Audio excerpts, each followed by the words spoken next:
Olá, a Cenário continua na cobertura da Conferência das Nações Unidas sobre as Mudanças Climáticas.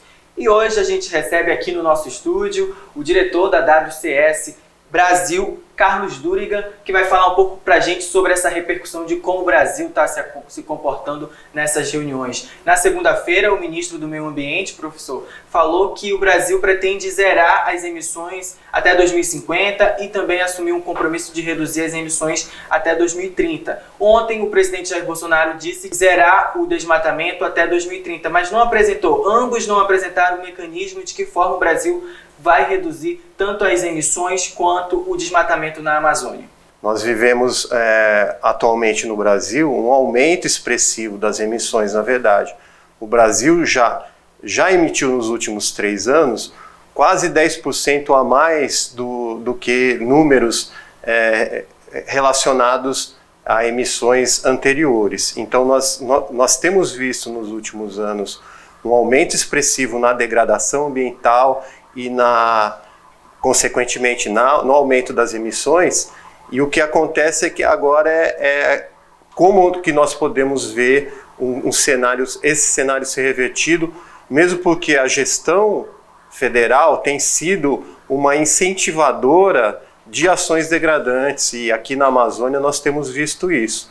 Nós temos visto um aumento do desmatamento, um aumento de queimadas, o aumento de invasão de terras públicas, sejam elas territórios indígenas, unidades de conservação e mesmo terras ainda não destinadas. Então nós nos perguntamos, assim como todo mundo, né, a questão como que vai ser e como vai ficar o Brasil diante desse cenário, e a partir dessas promessas e desses compromissos assumidos, que ações vão ser implementadas na esfera do governo federal. Durigan, a gente agora fala um pouco sobre os 2 acordos. Ontem o Brasil se comprometeu junto com outras nações o desmatamento ilegal de florestas zerar até 2030. E o segundo acordo foi um compromisso global de metano, que prevê reduzir em 30% as emissões até 2030. Além do Brasil, outros 96 países assinaram esse acordo. Qual a análise que o senhor faz desses 2 acordos que o Brasil assinou? O senhor vê avanço nesse? Eu acho que são acordos globais importantes, nos quais o Brasil faz parte como signatário, mas também nos colocamos aí algumas questões. Por exemplo, o desmatamento ilegal, ele não deveria existir já, né? Uma vez que são ações ilegais que estão empreendendo a degradação e o desmatamento. Então, não adianta nós colocarmos um prazo aí de 9 anos para acabarmos com o desmatamento ilegal. Ele precisa ser acabado agora. Então nós precisamos agora ver concretamente como as ações vão se reverter, porque nós vemos aí um esforço de governos estaduais, em alguns casos, sociedade civil organizada, movimentos, né, dos povos indígenas e comunidades tradicionais na Amazônia, combatendo o desmatamento através de ações positivas e mesmo denunciando esse cenário nacionalmente e até internacionalmente, para buscar reverter. O que nós precisamos saber agora é se o governo federal ele vai se somar a esses esforços que já existem e não continuar trabalhando contra, né, esses esforços de conter o desmatamento, conter os crimes.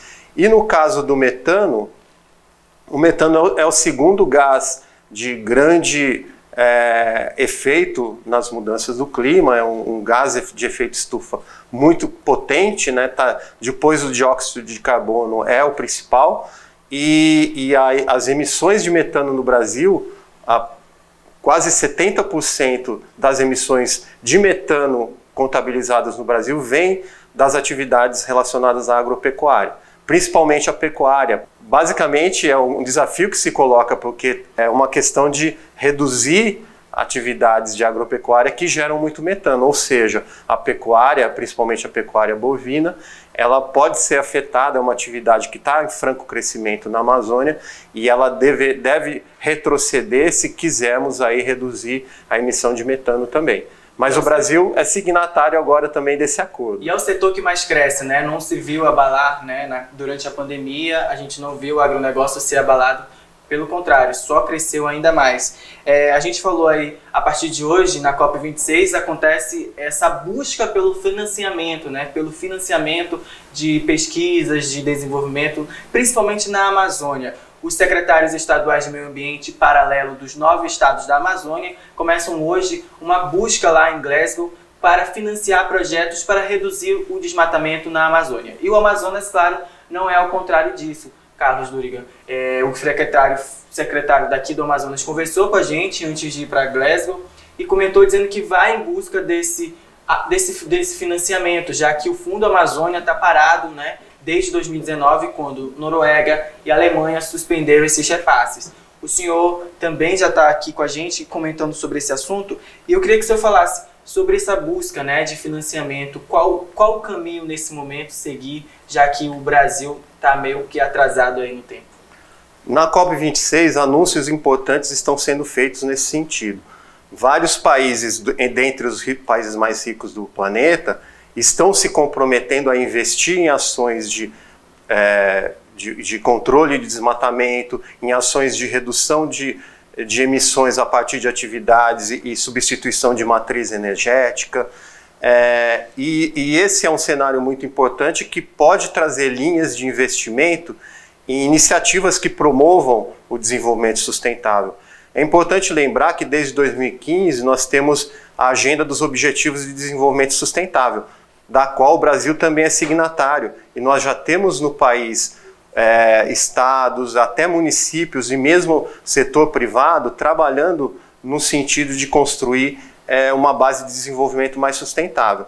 Então, se essas ações propositivas e ao mesmo tempo positivas no sentido de construir essa base sustentável para o desenvolvimento são empreendidas, isso naturalmente traz para os estados, traz para as iniciativas privadas e até para as iniciativas lideradas por povos indígenas, comunidades tradicionais e sociedade civil, novos investimentos, e esses investimentos são cruciais para constituir um cenário mais sustentável, mais positivo na região. Então nós temos aí boas oportunidades se desenhando com a COP, mas claro, demandam que de fato promovamos aí ações concretas e não fiquemos só no discurso e compromissos vazios, né?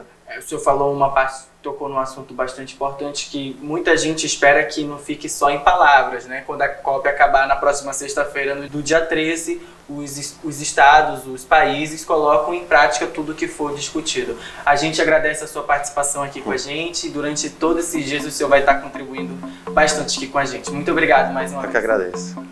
A gente vai continuar falando sobre esse assunto agora. A qualquer momento a gente volta também a falar sobre a COP26. Acompanhe durante os nossos canais e mais informações no nosso site revistacenario.com.br. Até a próxima!